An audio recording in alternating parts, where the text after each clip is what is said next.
Friends, welcome to cook with SG channel. இன்னைக்கு என்ன பார்க்க போறோம்னா கோதுமை கச்சாயம் எப்படி செய்யலாங்கிறத பார்க்கலாம். இந்த கப்பில் வந்து 2 கப் அளவுக்கு நம்ம கோதுமை எடுத்துக்க போகிறோம். 1 கப் சர்க்கரை, தேங்காய் துருவல், ஏலக்காய் வந்து 3 ஏலக்காய் பொடி பண்ணி எடுத்துருக்கோம், பனானா. எப்படி செய்யலாங்கிறத பார்க்கலாம். இப்போ வந்து நம்ம வந்து எண்ணெய் காய வைக்க போகிறோம். செக்கில் ஆட்டின கல்லெண்ணெய்,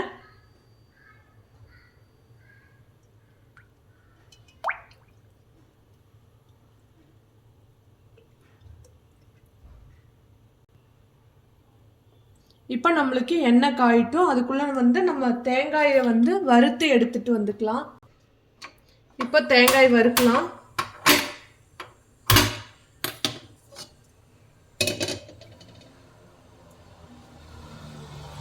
தேங்காயை வந்து நம்ம ட்ரையாக வறுக்க போகிறோம். தேங்காயை அப்படியே போடுறதுக்கு பதிலாக ஒரு வறுத்து போட்டோம்னா கொஞ்சம் நல்லா இருக்கும்.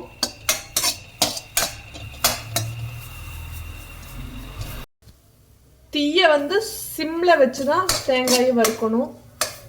லைட்டாக வறுத்தா போதும். தேங்காய் வறுத்தாச்சு. அடுத்து மாவு பிசைஞ்சிட்டு வந்துக்கலாம் கச்சாயம் போடுறதுக்கு. ஃபஸ்ட்டு சர்க்கரை போட்டுக்கலாம்.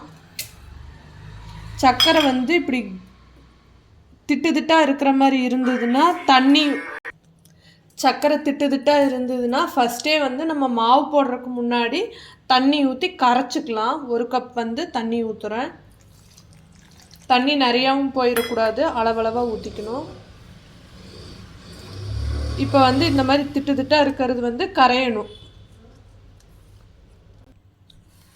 இது வந்து திட்டாக இருக்கிறது வந்து கரையாமையே நீங்கள் வந்து மாவை போட்டிங்கன்னா கச்சாயம் சுடையில் அங்கங்கே சர்க்கரை வந்து இருக்கும். அதுங்காட்டிக்கு இப்போ வந்து நம்மளுக்கு கரைஞ்சிருச்சு.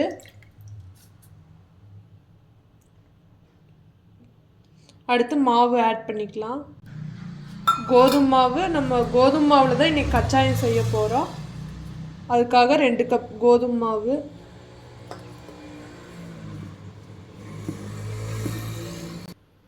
மாவு வந்து கொஞ்சம் கொஞ்சமாக பிணைய தண்ணி ஆட் பண்ணுங்க. ஒரே முட்டை ஆட் பண்ணிங்கன்னா ரொம்ப கொலன்னு போயிடும்.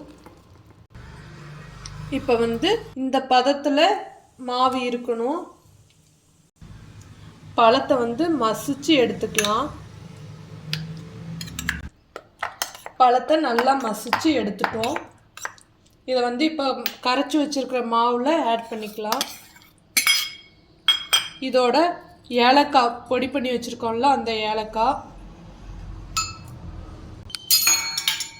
வறுத்து வச்சிருக்கிற தேங்காய் துருவல். இப்போ இது எல்லாமே வந்து நம்ம மிக்ஸ் பண்ணி எடுத்துக்கலாம்.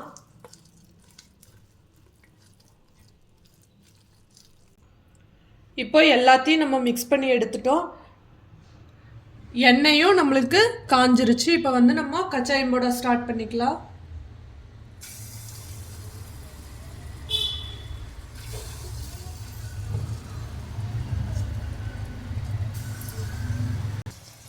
இப்போ வந்து நம்மளுக்கு கச்சாயம் நல்லா வெந்து வருது. நம்ம வந்து போண்டா மாவுக்கு மாவு பிசைகிற அந்த பக்குவத்தில் தான் வந்து கச்சாயத்துக்கும் மாவு பிசையணும். லைட்டாக வெந்தோடனே அப்படியே மெதுவாக திருப்பி விடுங்க.